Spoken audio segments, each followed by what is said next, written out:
people. ये शब है, ये कोलकाता से है. He has a small channel. What is it called? kolkatalegendz. kolkatalegendz. Really nice guy. So do give him a follow and enjoy his content. Thank you. Thank you so much, sir.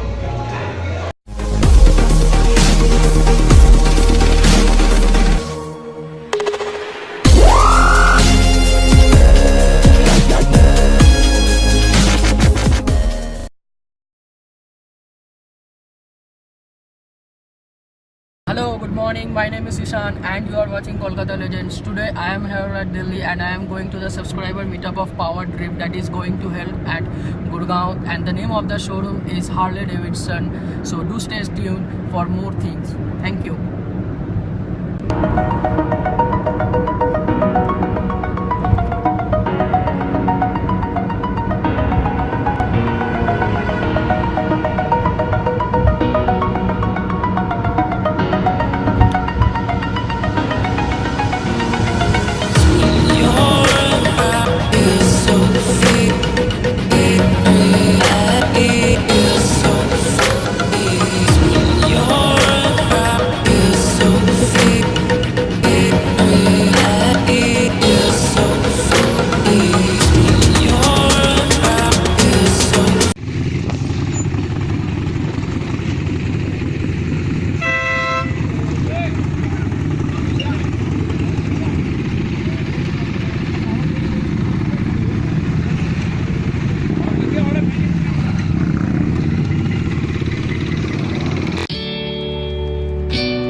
Session. I think this is our at least our 10th one or 11th one. The earliest we have started so far was at 10 o'clock, 10:30. So that's why it's kind of early for us. But anyway, I'm really glad to be here. In case you guys don't know, I am Sagar Left. I am the head of motorcycle content at this publication space called POWERDRIFT, which is on YouTube. We specialize in automotive videos, and it's an honor to be doing this in front of you guys, because for a publication space I think we have done okay. We are tapping into the new audience. We are garnering more followers every single day, but we were always looking for a way to connect, with everyone, all our followers on a pan-India scale, because being online is great, but that does not beat the fact that you can actually get to interact with your followers on a face-to-face basis, understand where you are, what you have done well, and where you can improve. So for us, it's very important, and of course to understand what it is that you would like to see. So when we were thinking about this, Harley Davidson approached us and they told us about the Passport to Freedom initiative. And we were completely sold, because they gave us the full freedom in terms of the content. They said that, hey, we have this really good platform. Our main emphasis is that we want motorcyclists to be safe on the road. We don't care if it's if the motorcyclist actually owns a Harley Davidson. Of course, you would want every motorcyclist to own a Harley Davidson, but that's not the main criteria. The idea is to get all the motorcyclists on the road to this forum, so that we can just talk motorcycles, and while we are doing whatever we love so much, which is ride motorcycles, also be a little bit safer on the road. So a big round of applause for Harley Davidson for making this happen. Yeah. So again, before I begin, I just want to say that I sucked at school. So I don't want this to be a school of any sorts. I'm here because I wanted to interact with fellow motorcyclists, and I would really love if you made me shut up and you did most of the talking. Yeah, so I'm going to be bouncing off a lot of questions, a lot of queries, and if you can talk, that would make the session that much more interactive and fun. Can we do that? Yeah. I still can't hear you, man. Okay, much better. Good. Alright, so I think riders are coming in, but we can begin. Okay, so tell me how it works. I am not familiar with the Delhi riding culture as much, but at least where I am from, weekends are a big deal for motorcyclists. Because most of us, we have a job, and then we have motorcycles. Motorcycles for escaping from our jobs and everything that holds us back through the week. So, weekends is something which gets us very, very excited to go for a morning ride, yeah? Is it the same here? Yeah. Is it Saturday, Sunday, or both days that people ride? Both days? Okay. Good. So can someone describe, so let's say today is Sunday, and you're not here in a boring session, but you are out about to set off for a brilliant ride. Can someone explain to me what your pre-riding ritual looks like? In the sense you get down, you have your motorcycle, complete the dots.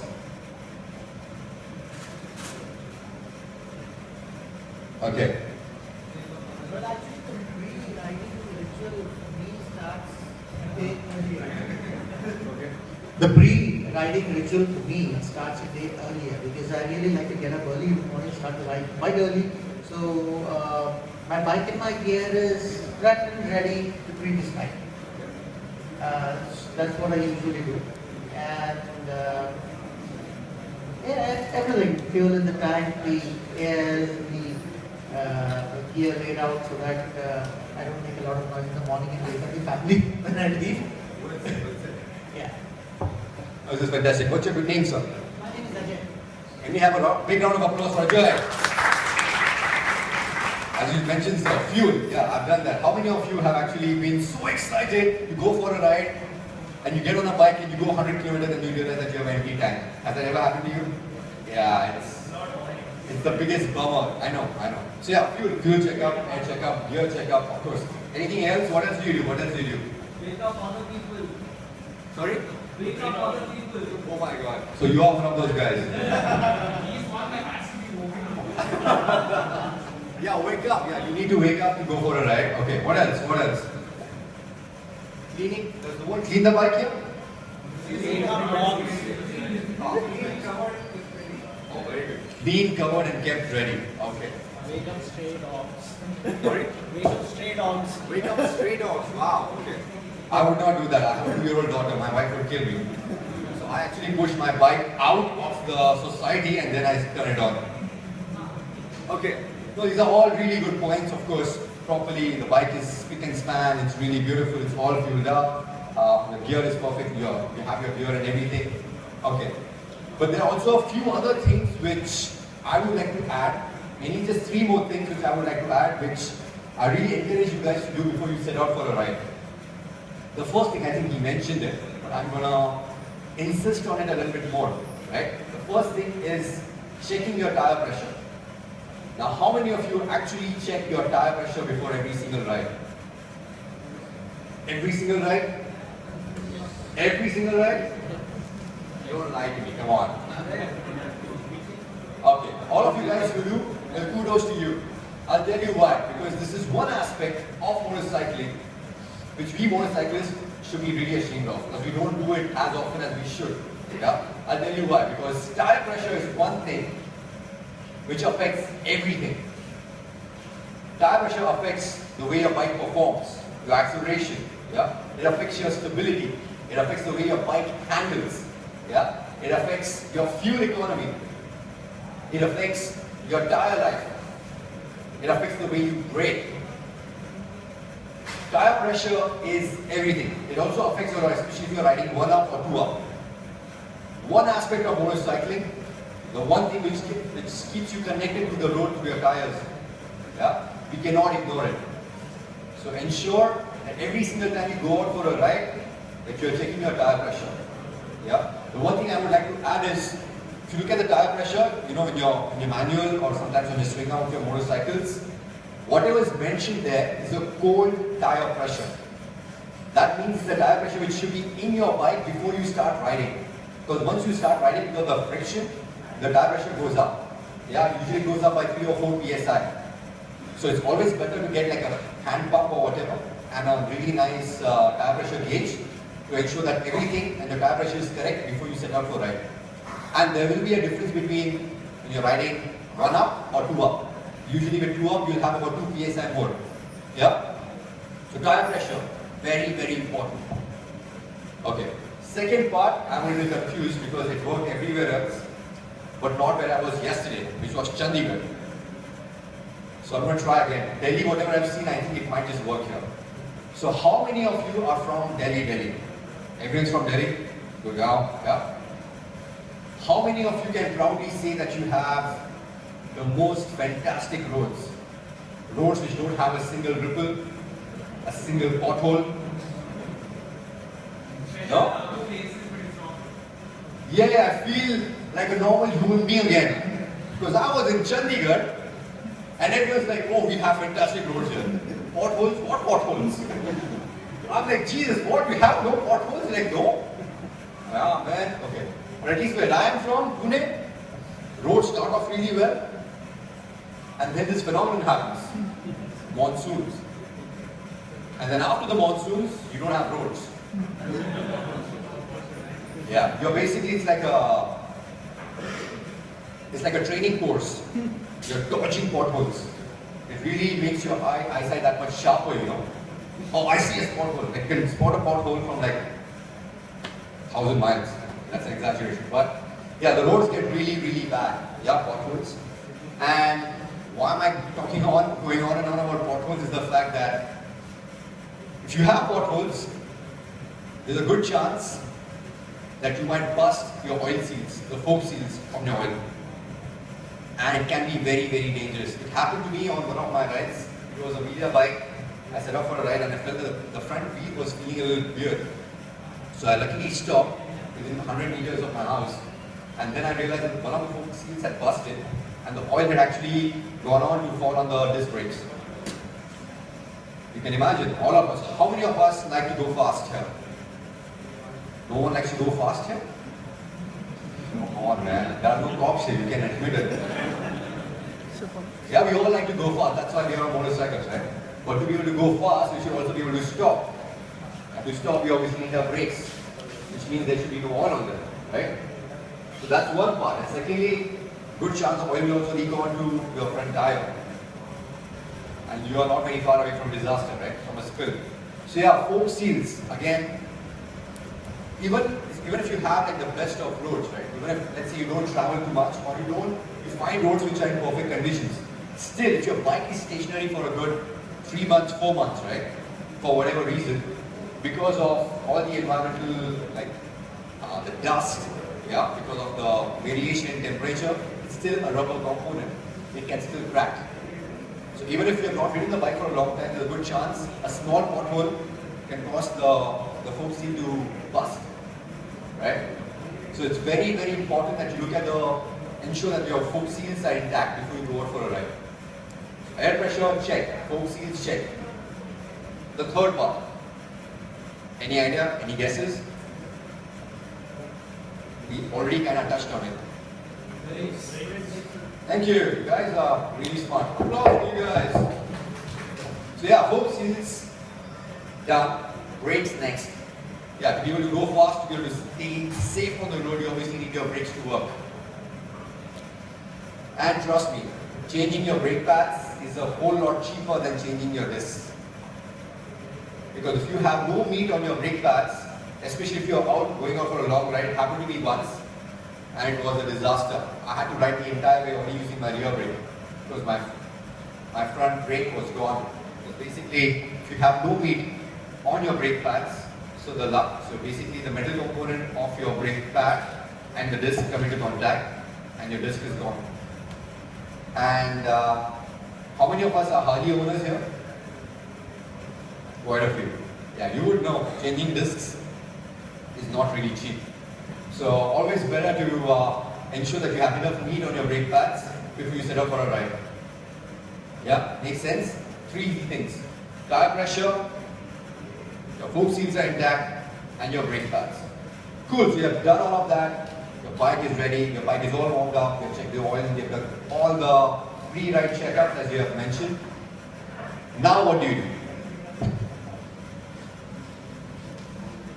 Sorry? Warm up the engine. Warm up the engine? Yeah, okay, so engines, I mean, bike is good. You have kept it for warming for a while. It's properly, oil is properly circulated. What else will you do? What else do you do now? Indicators are working fine. Yeah? Yeah, gear up, indicators are fine. Okay. The point I'm getting to is the fact that, okay, how many of you follow MotoGP here? Yeah, quite a few people? Okay. How many of you know this guy called Valentino Rossi? Oh, he's a popular guy. Do you ever see, have you ever seen Rossi? He does a few funny things before he gets on the bike. Any idea? Yeah, he talks to the bike, right? He like kneels down. He's right there, right?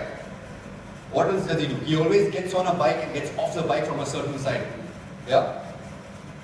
And then when he starts riding, as he's exiting the pits, he stands up and gets his underwear out of his butt crack. I'm sorry ladies, it's just something which he does. Right?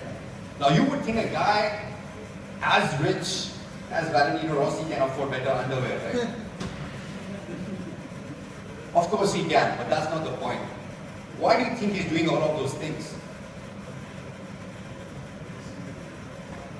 Yeah, why do you think he's adjusting the leathers? Why do you think he's talking to the bike? Why do you think he's getting on the bike a certain way? Huh? His movements are free, okay. Okay, that's Valentino Rossi. Who else is a tennis fan here? People follow tennis here? Not as much? There are a few people, right? You guys know this guy called Rafael Nadal? Yeah, Andy's thing, yes. And the fact that every time he's sitting in his chair, right, between the sets, you'll always see him fiddling around his bottles. They have to be perfectly straight, has to be perfectly aligned. Again, why do all of these professional athletes have all of these weird habits? Sorry? Yeah, it's a ritual. It's a ritual. And they have this ritual because what they're doing essentially is they're tuning in. Right? They are making, Valentino Rossi is doing all of those things because he's telling himself, okay, you know, I'm going to step onto the racetrack and I need to be on top of my game. I need to be 100% focused. I need to be 100% concentrated. Yeah. I need to know exactly what I'm going to be doing. I don't need any distractions. I do nothing. Right? That's exactly what I want you guys to do every time you're about to set up for a ride. I need you guys to sit down on your motorcycle and talk to yourself, talk to the motorcycle, do whatever. But remind yourself that you're going to be sitting, that you're sitting on a motorcycle, you're about to set off for a ride. And motorcycles, no matter how beautiful they are, they're a dangerous thing. Especially in a place like India. I'll tell you why. And not just India, right? Now this is a fact which blew me away some time ago. About, I mean you can look this up. There was a survey which said that a good 65% of the accidents, yeah, all over the world, whether it's a two-wheeler or a four-wheeler, happens within a 7-kilometer radius of your house. Take a moment, allow this fact to sink in. 65% of the accidents all over the world happen within a 7-kilometer radius of your house. Not when you're riding up in the mountains, not when you're riding on the highway. 7 kilometers from your house. Do you know why that happens? Yep.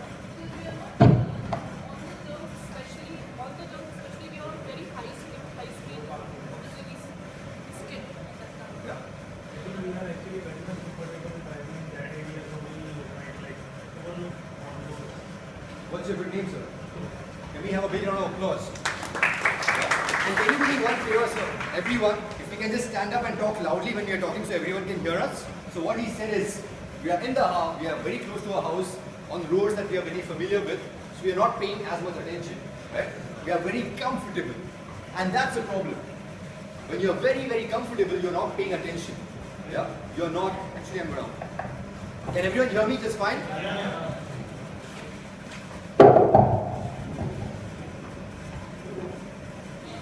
are not paying attention, and that's the problem, because on a motorcycle that can be a very dangerous thing. You really need to remind yourself that you're on a motorcycle, you're out to go out for a nice ride, and to ensure that you come back in one piece, yeah, you have to be on top of your game. You have to be really focused. So it's very, very important that you tune in. Like all of these international athletes, it's not just for their sport. It's even more important for you on the road. It's a matter of your life. So tune in. Yeah? Okay. So now you set off, you tune in. But now let's see this. Motorcycles, no matter what you do, especially in a place like India, mishaps are not very far away. Yeah? How many of us here have been in an accident? Pretty much everyone, huh? Can you describe how it happened? I just came off from my home. I started from my home, and after like 3 to 4 kilometers, like wave tire picture came in front of me and over and Damn. Damn, good job. How did you have a fall? The point was that a scooty came in front of me, right in high speed, and I couldn't have controlled it. And for saving him, I pulled both of my brakes. Okay. Rickshaw, the scooty rider. Okay. What else? Have you ever had a fall?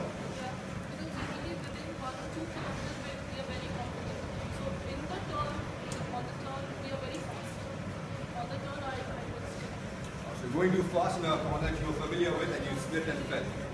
Okay. Now, this is the point where it starts getting interesting. Okay, what if I told you that all these accidents that all of you were involved in, and have very good reasons for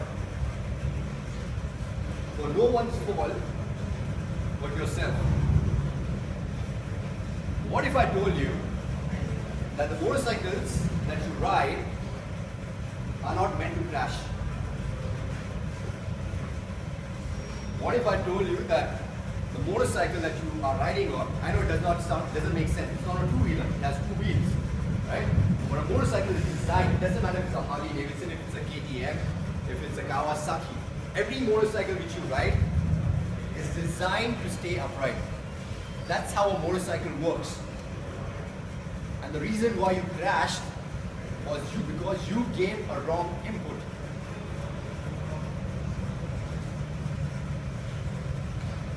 Yeah? Okay. So what is the wrong input? Sorry? Too much of gas? Yeah? Okay. Sorry? Lost concentration, okay? Heart braking. What else?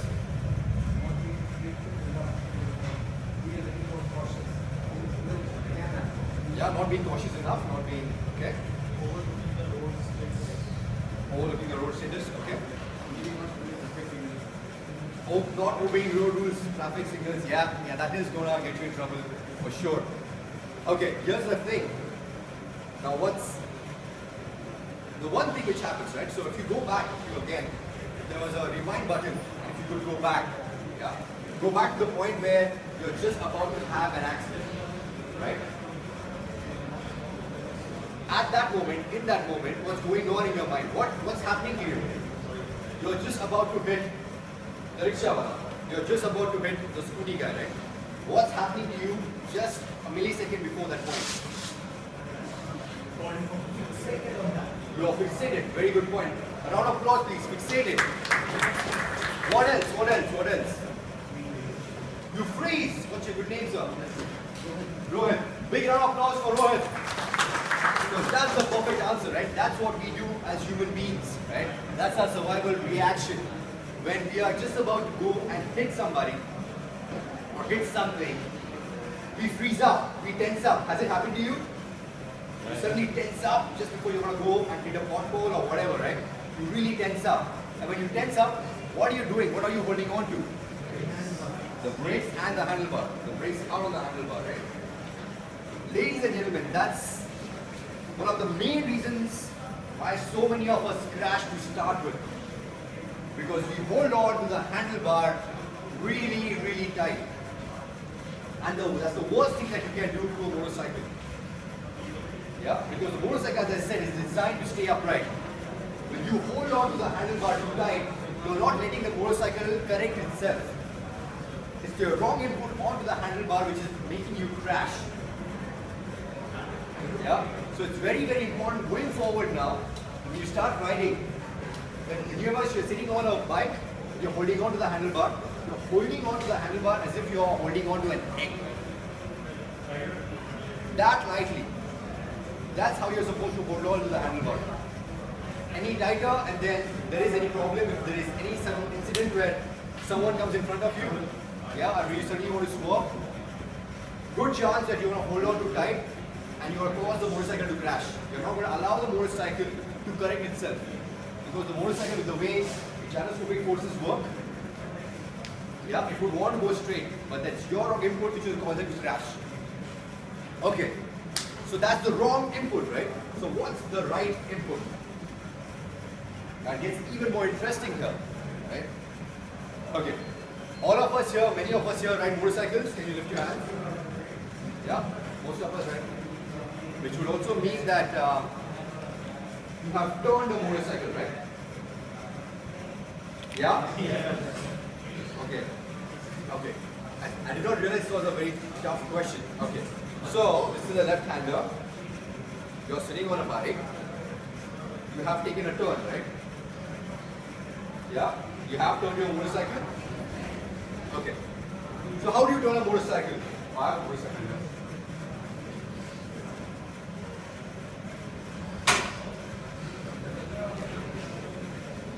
Can everyone see me?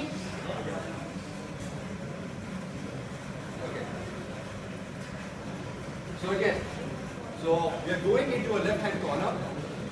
Let people sit down. Yeah. Okay. So we're on the road. We see a left-hand turn in front of us. A left-hand turn. So how do we turn the bike? We turn the bike like this, right?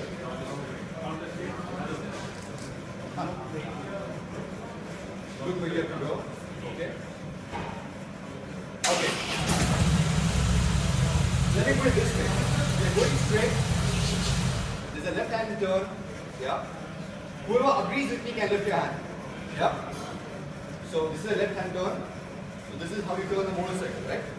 How many of you agree? No one agrees.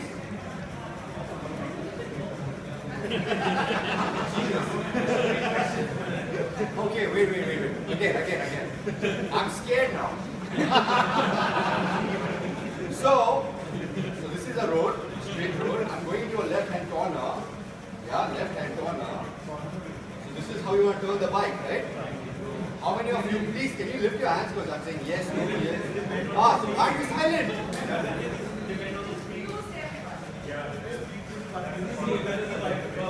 Yeah. Then you would not do that. Then you would probably just drag the bike and have a weight shift or you do a proper set. But if it's an absolute 90-degree turn, then you would probably do what you're saying. Okay. So I'll shift ये my हवा weight. में चलाता है ना इसलिए ऐसे बोल रहा है. So I'll shift my weight. Okay. Those of you who agree with me, well, here's news flash.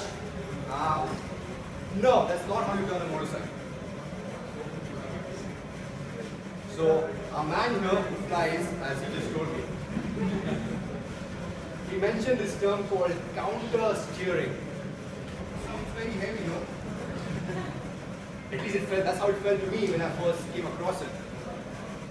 And so what exactly is counter steering? So this is not how you turn a motorcycle. How exactly do you turn a motorcycle? Well, it's not really rocket science. Because if you just split that word into two, counter steering. It basically means the opposite of steering.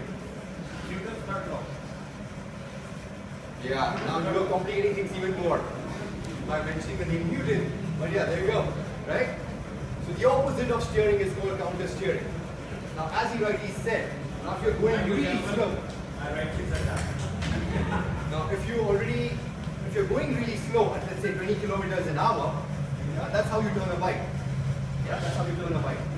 But as you start going faster, because the gyroscopic effect on your wheels, yeah, it becomes very difficult to turn the motorcycle like that. Yeah, because once the wheels have been set in motion and are going fast, to get an object to turn, yeah, the only way to turn it is then to counter steer it. By counter steering, here's what I mean. So basically, let's say you're going at 60 kilometers an hour. Yeah. There's a left-hand corner. It's a nice winding left-hand corner, right? So you don't turn like this. What you're actually doing is you're turning like this. I love this point. हाँ I love to look at people's faces. Brain में sprain हो गया है. I know, brain, I know, exactly. So you are actually, what you're doing is you are doing this. You see where the bike is falling? The bike is falling on the left-hand turn. That's how you turn a motorcycle. That's how you have been turning a motorcycle for all of these years. You just didn't know it. Again, I know this sounds like rocket science, this sounds like bullshit. Who is this guy coming here first thing in the morning and telling me about Newton's third law or whatever, right? So don't take my word for it. Because when someone told me this, that's what they said. They're like, I know this sounds gibberish and stupid and doesn't make any sense at all. So don't take my word for it. Why don't you go and try it out? I'm going to tell you the same thing. The next time you're out on a ride, find an empty stretch of road, make sure there's no one in front of you or behind you, right? And then just run at like 40 kilometers an hour, not very fast. Yeah? And all I want you to do is push on the left handlebar and see what the bike does. Then push on the right handlebar and see what the bike does. Bike will turn. That's how you turn a bike. That's how you're always turning a bike. You know, I just saw this motorcycle 3 months back. I've been practicing. So just to fill everybody in what you're saying, it works like magic, the counter steering. And the way I did it was, I didn't do it at 40, I did it at 60. And I just put a little tank and I turned it the other way around. It beautifully curves. And the first few rides that I did, the bike, I would actually slow it down to 20 and then slowly turn. And with the counter steering, it works like magic. Yeah. But one thing we must tell everybody, you know, like how we showed it on a static line like that, it's not so much, it's just a little push. Yeah, of course, that's what I mean. You know, I mean, somebody might try to push it down the way out there. Trust me, that's what I said. That's why I'm saying 40 kilometers an hour. Yeah. The idea here is not to go stupid fast. The idea is not to scare yourself silly. The idea here is to learn. Yeah. So go at a speed which you're comfortable with. If you're going at 20 kilometers an hour, it's not going to work. That'll be too slow. Right? You have to go pick up a little bit of speed. So I'm saying 40.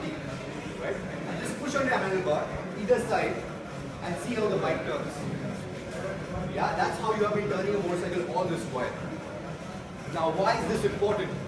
I'll tell you why. Because now that you know how your motorcycle turns and turns quickly, as he mentioned, right? It's been an epiphany. Trust me, it's like something unlocks in your mind. Especially for Harley riders, a lot of Harley riders I can't come across, they're kind of scared when it comes to corners, right? Because a lot of the Harley bikes are usually really long, really heavy, and they don't have a lot of cornering clearance, right? So they're scared of leaving the bike, and they think it's heavy, you know, how do I turn it? This is how you turn it. This is the only way you turn a motorcycle. It's as simple as that. And now that you know how to turn a motorcycle, do you think you'll be in a much better position to swerve the bike if someone suddenly comes in front of you? Yeah? Because you won't be second guessing, you won't be like, oh, what do I do now? You know exactly what to do. You know exactly what input to give. If someone suddenly comes up, the rickshaw wala guy suddenly comes in front of you, you think you'll be able to steer much quicker, much better? You will be giving the right inputs. And that's the most important thing here. Yeah? So again, don't take my word for it.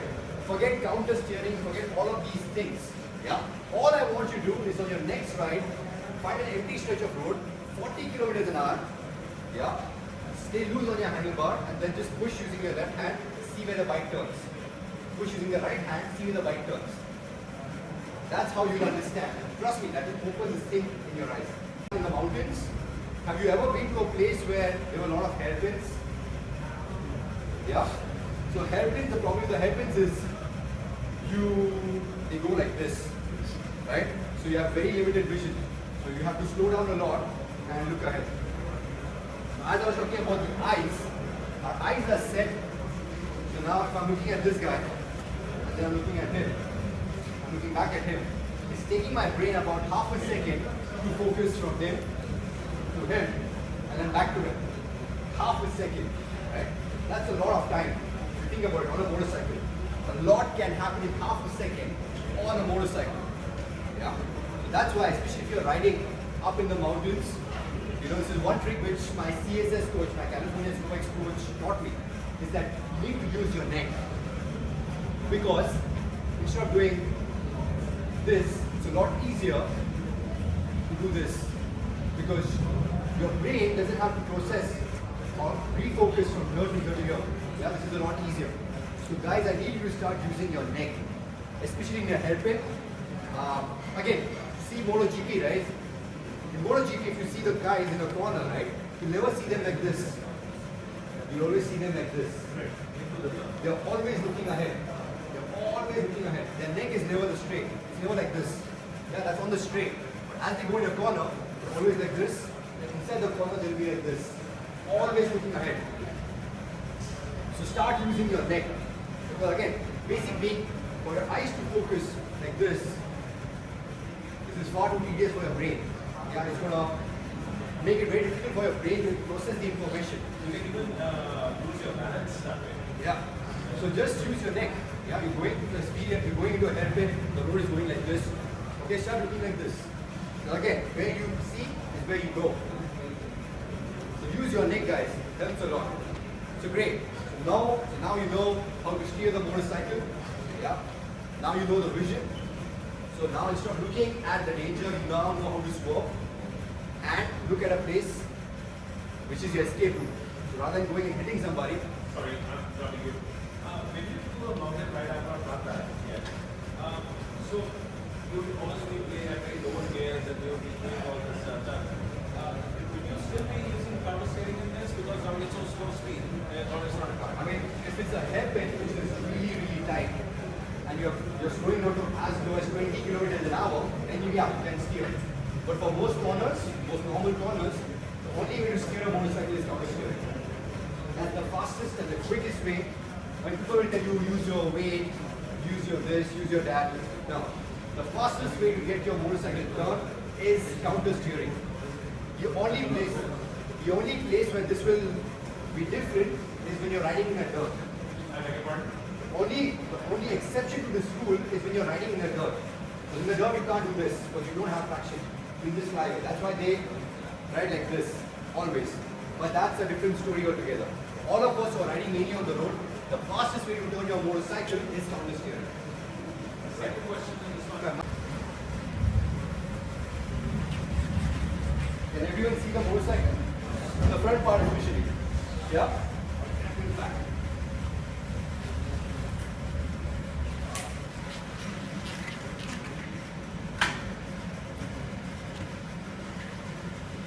Okay. But not all motorcycles are the same, right? So this is the street rod. Yeah.